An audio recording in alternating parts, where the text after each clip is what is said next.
Hello, hello, hello, people. Welcome back to an episode of the USL Show. And we are doing our second ever live on location show.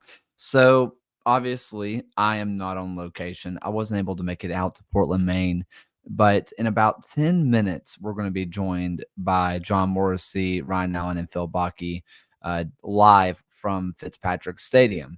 So in the meantime, I'm going to just kind of talk about what's coming up with this match, what's coming up with this live show, and just kind of since it's the Hearts of Pine, I'm going to just kind of let my heart be on the sleeve just a little bit.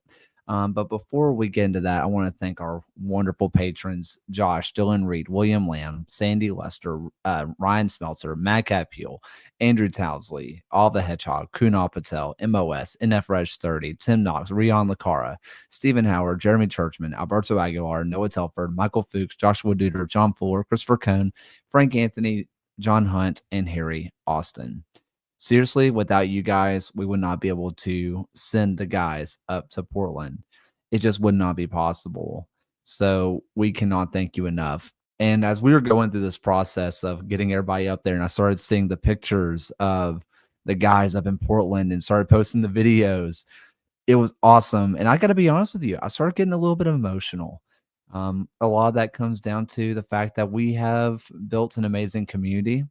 The USL is an amazing community, and the fact that you, the listener, you, the viewer, right now, were able to make it happen.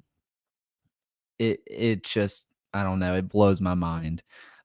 So here's to today, and here's to a lot more going on. Here's hope to several years more to be able to make these kind of things happen.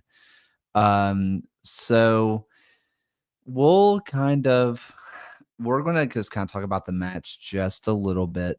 So the Hearts of Pine are taking on the Riverhounds, where the Riverhounds and Hearts of Pine have both been eliminated from Jägermeister Cup playoff. So we're going to see what this means for the team. We're going to see what this means for both clubs. We saw the Hearts of Pine rotate pretty heavily against Rhode Island, but Pittsburgh is a team that doesn't rotate too much. So we're going to see how that kind of works. Are both teams going to go fully rotation? I don't really know. But before we get all the way into that, because I'm sure that John, Phil, and Ryan are going to talk deeply about that, we're also going to talk a little bit about Valentin Noel, who he is being sent down to New Mexico United in what is a just kind of an earth-shattering transfer. And you can kind of see John in my top right corner. How about I get him on location from Fitzpatrick Stadium? John Morrissey, how are you? I am doing fantastic. We have had the best time in Portland, which Ryan and Phil, when they join in a minute here, will discuss. I, however, have been talking to sources at the front office from Las Vegas about some of the situation with Noel, which we can get into the ramifications, but I think it's useful to set the table, noting that Valentin Noel is a player on an expiring contract, that those sources are telling me that they were pretty far apart, the Lights and Noel, in terms of the numbers that they were discussing of keeping him around long term in Las Vegas. With all that in mind, the Lights, a team still very much in position to possibly make the playoffs, they decided, hey, we can get Mackenzie Gaines, somebody with a team option for next year. We can get Anthony Herbert, who started a heck of a lot of games for New Mexico last season. That's turning what might be nothing into something, and something that extends into 2026. Say what you will, losing a player of the caliber of Valentin Noel, but there is a thinking at the club for Las Vegas. They assure me also that there is more to come, both on the player side and in terms of finally making a coaching hire. So step one in a process, but I think pretty earth-shattering news to kick off what's a thrilling USL weekend.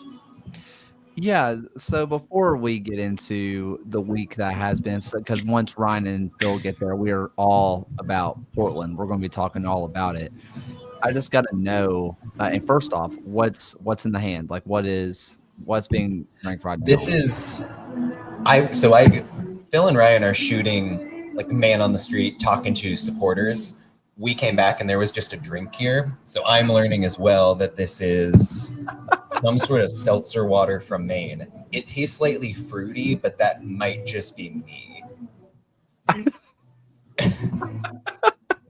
I love that you just saw something was there and you just drank it. I really respect that. What's the brand on it? I'm very thirsty. It is water purely from Maine. So shout out. I know it's backwards on the stream, but shout out water purely from Maine. Good. I love to hear that. You know, thinking, and obviously the front office is going to say what the front office is going to say. Going back to the Las Vegas side of this, Yeah.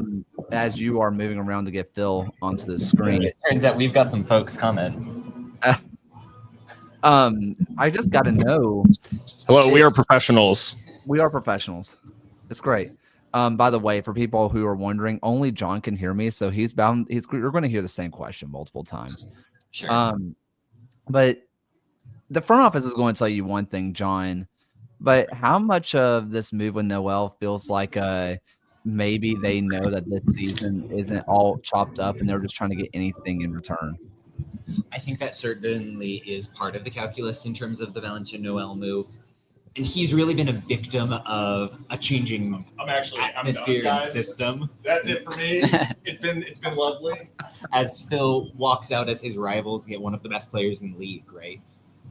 But you think about Las Vegas and the style that they played under Dennis Sanchez. It's so possessive. It is so built around what Noel can do in that false nine sort of position, right? He wasn't getting those touches. He was playing a lot deeper under Nocerino and then the interim management afterwards. He didn't feel like he was able to play his game. So yeah, if you're Las Vegas, you're struggling, you're building towards something in the future, it's easy to read it as a punt. And I think that's why I wanted to lead with the context of they really are framing this as we are making moves to be competitive. But yeah, interesting situation. And I don't know if Phil has thoughts more broadly on what this means for New Mexico, but I mean, I think, is it unfair to say game changer? I do think in terms of their ability to press the advantage against teams, this Valentin Noel move feels like sort of exactly the piece you're looking for, because so often they've struggled to assert their dominance, I guess. Like, they have a lot of quality and they're just not able to really make it count in certain situations. I think this is the sort of move that just gives them that next sort of level. And as a El Paso Locomotive supporter, I obviously am not thrilled about them getting such a talented player that can add so much in so many different ways across that front line and make sort of everyone around him better, I think. And that's really my concern for this Valentin Noel move. The other thing that I will be announcing is the fact that I'm just going to formally adopt Portland Hearts of Pine as my team now. So New Mexico's business actually doesn't bother me anymore. John, since you're the only one that can hear me, can you tell Phil to go to his right so we can get Ryan in the screen? yeah, we're telling you to move so we can get Ryan in focus here. So Maybe not that much. Well, Phil will come back when he needs to come back, but for now, we are focusing on Ryan. Ryan, I'm just gonna tee you off right here. How have you enjoyed your time in Portland so far? Yeah, Portland's been fantastic. We had a really good seafood meal, kind of a dinner yesterday that had a lot of oysters and a really good lobster roll. So definitely encourage everyone to come and take a visit to Portland. As you can see in the background, the stadium setting that they have here is just phenomenal, and it's been a great visit. Yeah, you love to see it. And Phil, how about you? How have you enjoyed the trip? And you, luckily, had the leg up on both of us with that extra day. Yeah, I mean, this is exactly the type of city that I love, because it is primarily based around food and beer, which are two of my favorite things. And I would say in general, it just has totally lived up to the hype. It is a bona fide city while still feeling very kind of like intimate and small town, and it is quintessentially New England. My first Uber driver, like from the airport, was a straight up like, he would call it hats of pine. So it's it was a real Mainer, and I think it just seeing the city and now seeing the club and the people connected with the club and getting a chance to talk to some of those folks, like, it just pervades, like Portland pervades everything, and it is truly like a community that has a very clear identity and a very clear idea of how it wants to be seen. And Hearts of Pine are putting on a show now with just how they're putting that together into a successful soccer club. And we'll get into it when we launch the Kevin Scholl interview a little bit later, who's the president and chief business officer here. I thought he made this really apt comparison to most of the country having this obsession with college football, right? That's the thing. You can really fly your flag and be a fan outwardly. And Portland and the Northeast at large don't have as much of that culture. So the fact that Hearts of Pine can come in and provide that, like we talked to some supporters who drive 2 hours from Bangor to come to every game. What other club in the USL landscape gets that level of support? It's been incredible to see. And I felt it on the ground. I felt the uniqueness of this community. There's a walkability, there's a liveliness to downtown Portland that I think is really incredible.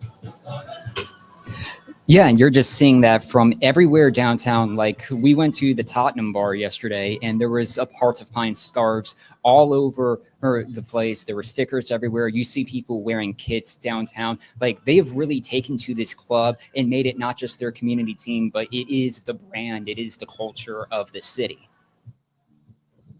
For sure. Thinking about today's game in particular, I have just pulled up the lineups also. We expected some level of squad rotation. Phil had the chance to talk to Bobby Murphy the other day. Give some insight into what he's thinking about coming into this match against Pittsburgh. Yeah, this is definitely an opportunity for rotation. Definitely, he sees it as, you know, as what it is, which is a chance to get guys some minutes who haven't had a ton, and to like maybe give a little bit of a rest to some of the guys who have logged some long minutes in a period that has been really busy for Portland.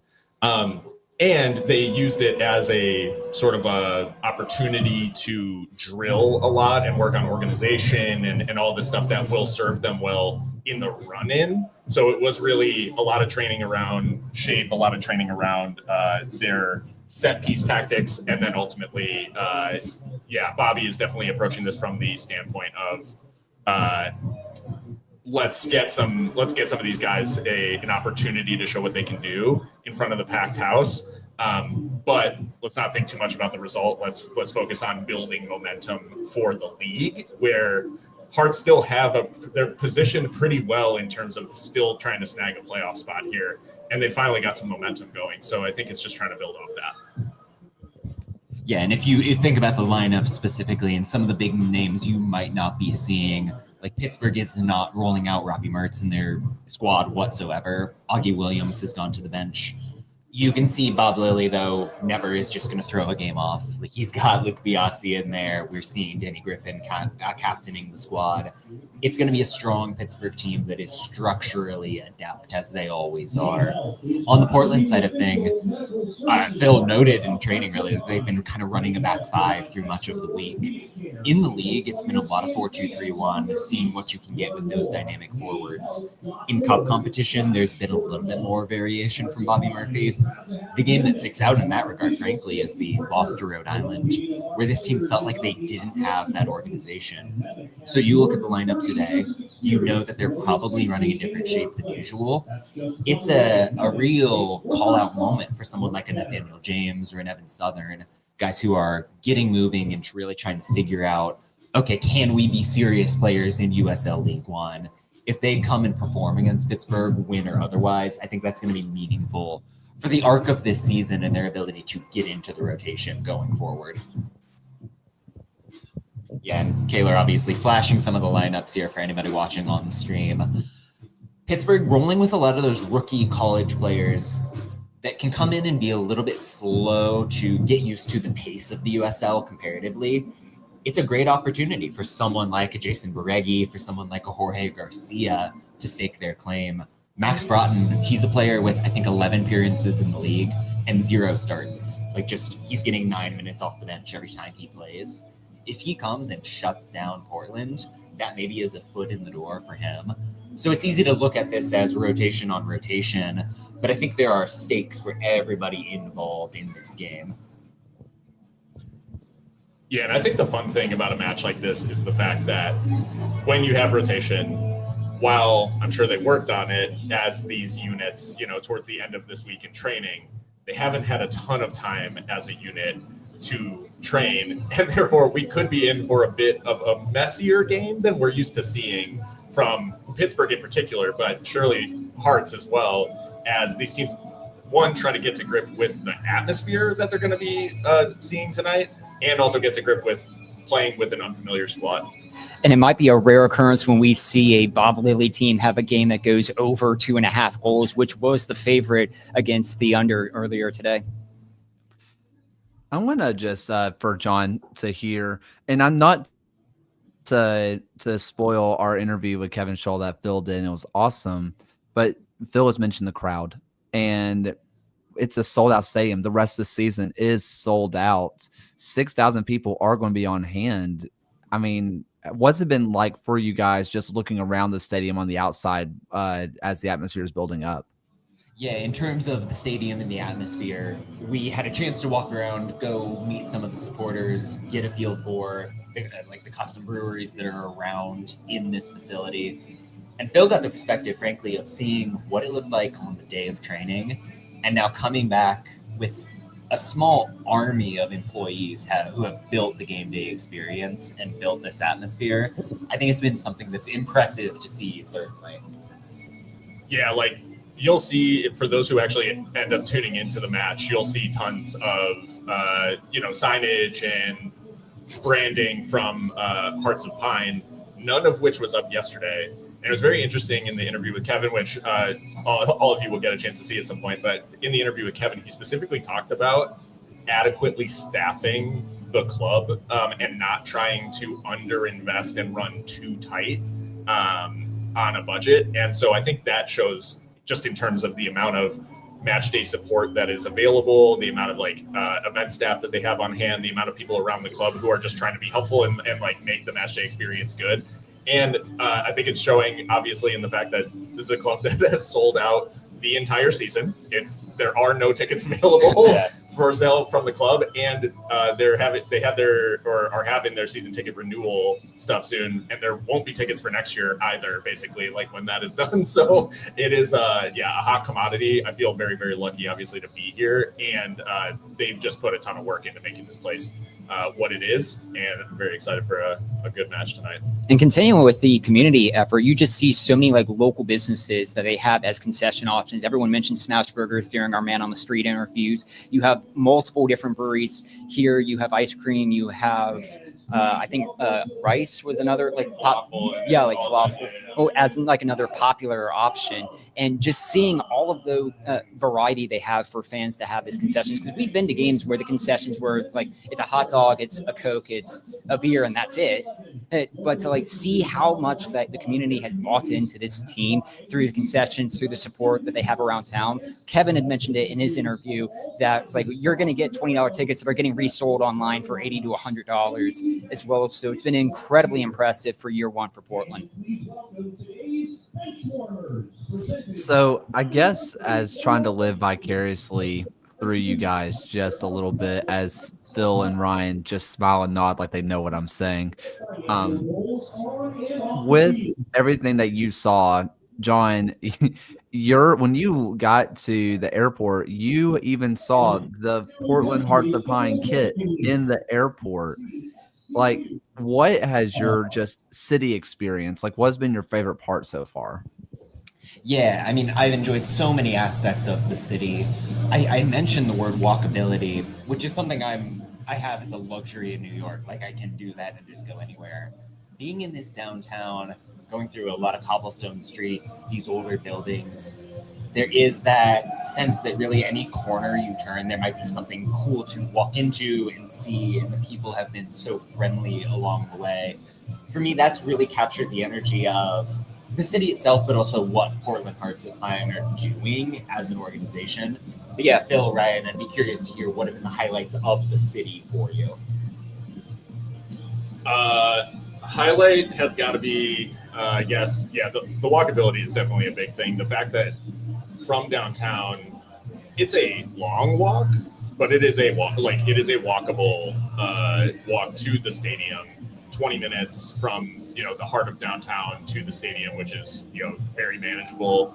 That's been great.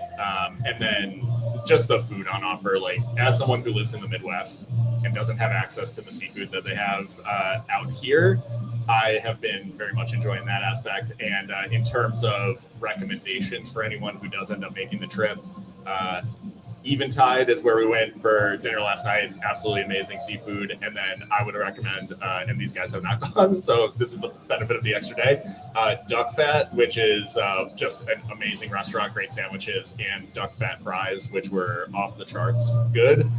So yeah, just it is a place where you can really, like, if you're downtown, whatever you want to do is available to you basically, and it's all, anything else is pretty much walkable minus Acadia, which, Kayla, did you try to sign us up to go to Acadia? Is that Yeah, we heard from supporters that we were supposed to be in Acadia, and I'm wondering if you planted that seed in their heads. Never heard of it. Okay, I don't know if that's sarcastic or not, but I'm blaming you either way. Yeah, I mean, from our lunch today, like we went basically from where we ate and walked to the stadium as well to like show that 20 minutes. And like when we were out on the town on a Thursday night, it was still very lively. There was so much going on. We really walked a lot of blocks. We walked on the riverfront as well. And it just seems like there was a lot happening, even just for a Thursday night. So like Portland has been an incredible experience. I'm actively trying to look up what Acadia is. So for someone who has no idea. Acadia is. That got some laughs out of the group, let me tell you. Help me out here. Help the listening crowd who's never been to Portland. Well, I mean, Acadia is one of the gems of the national park system in the United States. One of the few national parks that there is up in this northeastern part of the country. Certainly a bucket list item for me, and I imagine I speak for the rest of the group in saying so. But it's yet another example of how Maine has so much to offer. And I'll be dead honest, I didn't know if I saw that coming, that Portland would be this approachable and this just easy to explore from day one. So I really loved all of that.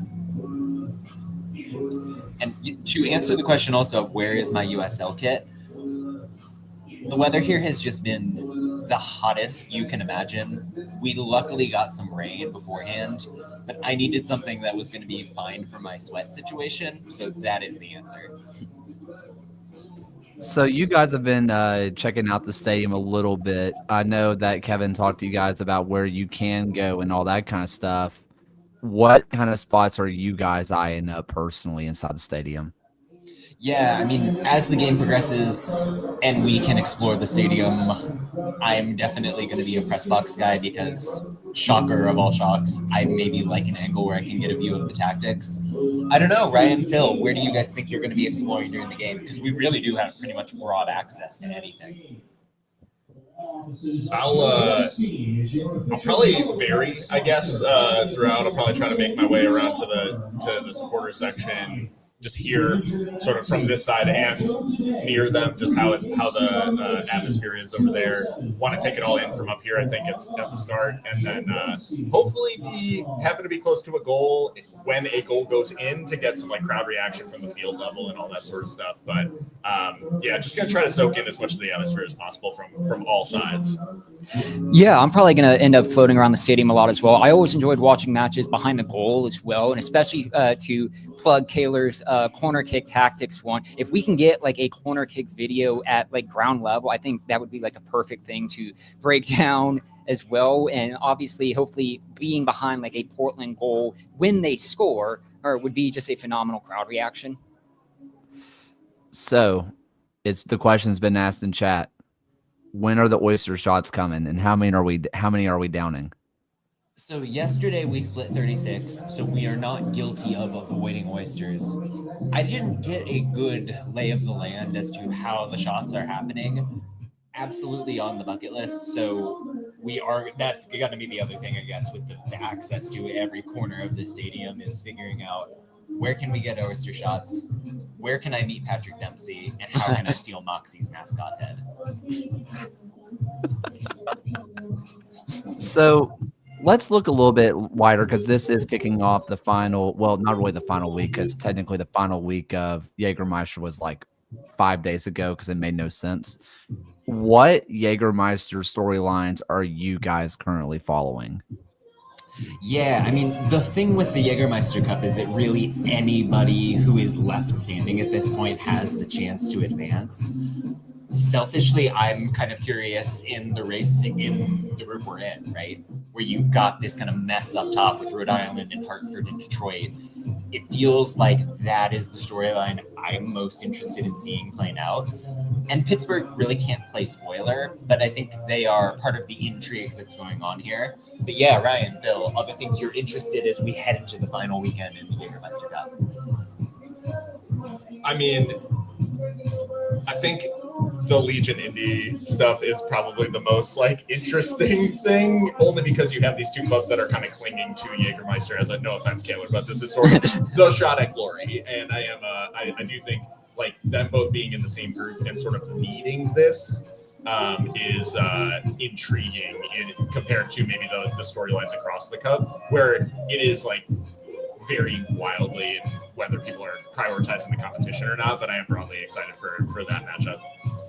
And I'm really looking forward to that aforementioned the Rhode Island Hartford game. We had talked about it in the midweek, saying like even asking like, is this Brennan Burke's like chance to like save his job and galvanize a struggling team with Hartford? And especially seeing this game come so closely after their previous matchup last week, that was a very intense match, especially towards the end of the game, and to see them like turn around and play each other immediately again with basically a winner take all to advance and win the group is an incredibly just great storyline to follow, but like an incredibly full day tomorrow. The Lexington-Louisville game, having that in-state matchup. Lexington, I think, had to add more seats onto their stadium to fit in a lot more fans to have that Kentucky matchup. And it's just a really phenomenal crowd. And I will shout out the Greenville Triumph storyline as well, doing about as well as anybody out of League One. The fact that if they take care of business against Naples, which given form on both sides is a real possibility, that they could advance as a wildcard team or even win that group. I think it speaks to a lot of what has gone right for the Triumph in recent weeks with some of the system changes, the player redeployments. But yeah, I mean, the storylines abound. And hey, I've been to 3 of the 4 rounds of the Jägermeister Cup, so I've really been able to experience it and enjoy a lot of what's going on.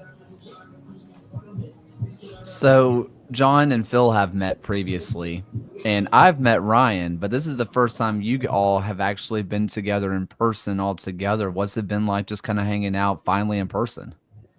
The fact that we are all together is a delight, and we miss you. We wish you could have been here. Same for Alex, who I hope is watching at home. But yeah, it's been awesome to see everybody. Like Phil and I had a great time in Oakland, but we were even saying that was somewhat truncated. Like I was in and out in a flash. Phil was pretty much in similar territory. Ryan couldn't make it out back then.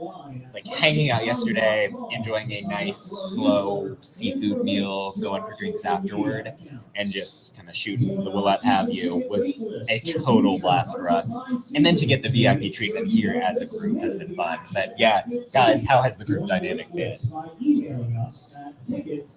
This will be my last show with USL Show.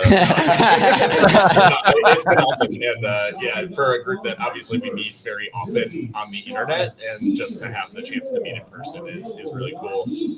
Feel very lucky to have gotten the invite here. And any chance I get to sport this particular kit with this customization, which I will show you in a little bit, I relish. Yeah, like after knowing you guys just virtually online, it was so cool to like finally meet in person. It's just a different dynamic, like being able to talk in real time versus the back and forth that we would do online on Tuesday nights. Seeing that we are all around equal height as well was the first thing that we had pointed out yesterday. This was the joke that Kaylor, whenever we get you live, you're going to tower over the rest We're of us. all 6'4". Yeah. Right now, we look like we're 6'4". You're going to come and make us look like hobbits.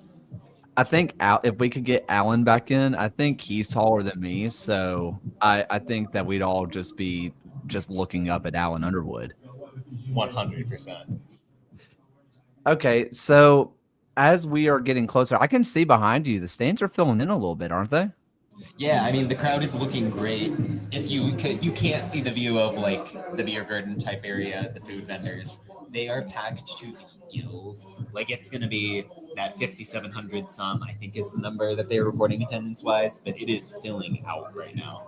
And the supporter section is among those first sections that have already filled out. And there's still so many people that are behind the goals at that aforementioned Smash Burgers, at the merch tent, which had a line out the tent just for people to line up and buy these fantastic kits. The hat that Phil is wearing, it's just been a great crowd. So one thing, and I keep spoiling the Kevin Scholl's interview, Scholl interview. One thing that he mentioned was best selling merch in the USL. How much of that do you think is Mainers love their club, or is it just people like us that are like, man, that's an amazing brand? It's a really good question. And you talk to the people around here, and they are all crediting the fact that the merchandise itself is beautiful. Certainly, some of it is a pride of place, pride of club, and that idea that, hey, we finally got something pro and independent into Maine. But yeah, I'd be curious to see what you guys think about what makes this club so successful with all of that merchandising and branding. Yeah, something that stuck with me is something that Bobby Murphy actually said to me, and him not being a Portland native, he's from Dallas and Austin, Texas. So he is new to Maine, all that stuff. He said very aptly that, so many teams start as a club searching for a community, and this was very much a community that was searching for a club and got it, right? So that is like, I think you see the connection, the fact that there's bumper stickers and car window clings and hoodies and all this stuff that is totaling in the millions of dollars of merch sales. That doesn't happen by accident. It's not just because the crest is cool. It's not just because there's pine trees or whatever. It is because they have this community wanted the club, and then the club fulfilled basically what they needed to a T, and have done basically everything right since they've kicked things off.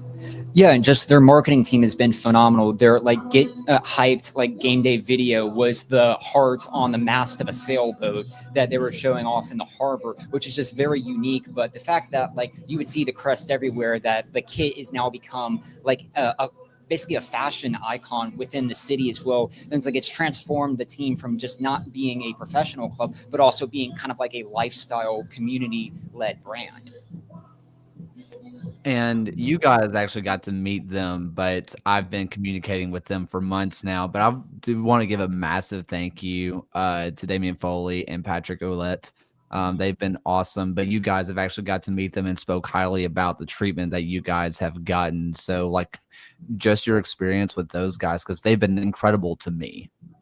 No, Damien and Patty couldn't have been nicer, getting us set up. And frankly, when you are boots on the ground doing this sort of thing, you're not quite sure what it is going to look like as a press member.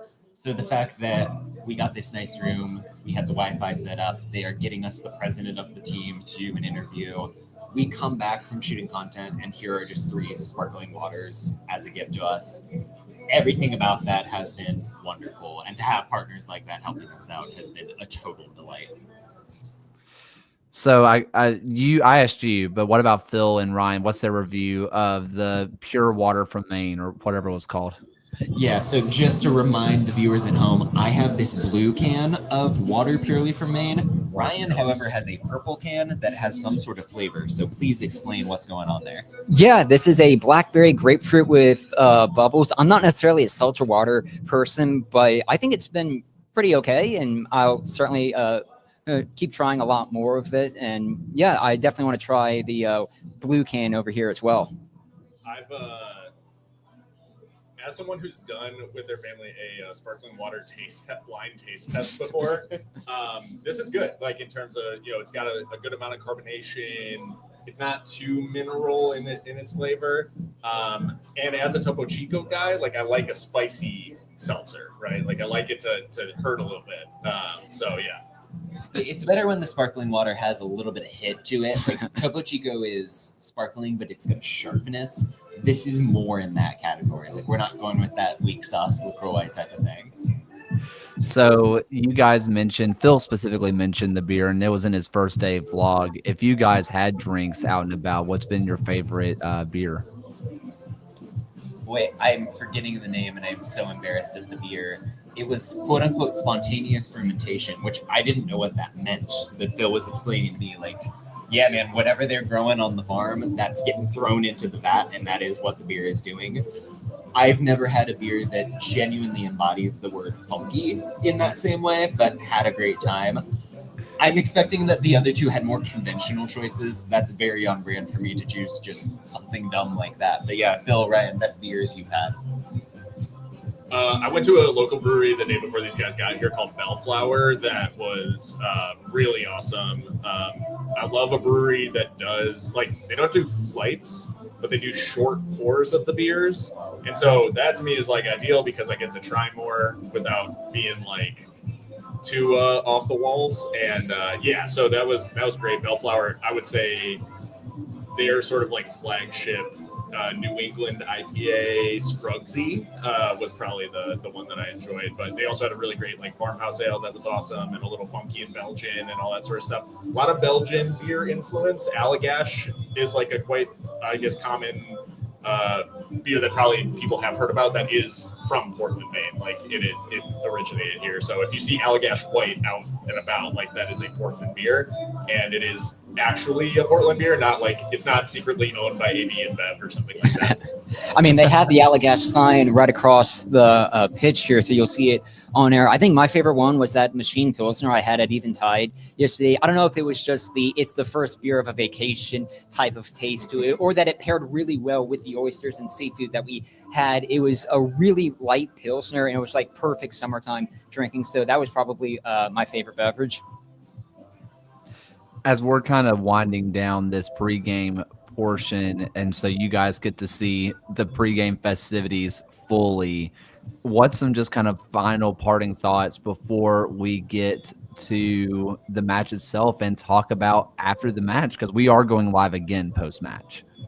Yeah, I mean, wrapping down, I think kind of two things that I want to highlight. First and foremost, if you are watching the game, watch out for Nathaniel James, Natty James up top. Real bright Trinidadian prospect who's got a ton of potential, ton of speed. He's going to be a key player for this team going forward. And then again, I just want to reiterate how thankful we have been to the good folks of Portland for welcoming us in with open arms. So yeah, final thoughts, guys, before we kind of wind down and enjoy the pregame. Yeah, it's just, this has been a fantastic trip. I mean, you're already seeing the smoke that's coming out from the supporters group as well. The crowd atmosphere has been phenomenal. It's basically lived up to the hype, and I hope we see a really good game. I'm going to go for, honestly, let's back the hosts here and say they win on penalties after a 2-2 draw. Any prediction? All right, I'm gonna. Well, I'll go with the prediction up front. I think I'll go for a 2-1 regulation win for the hosts. They kind of seize on the changes that Pittsburgh have made and come away with a win.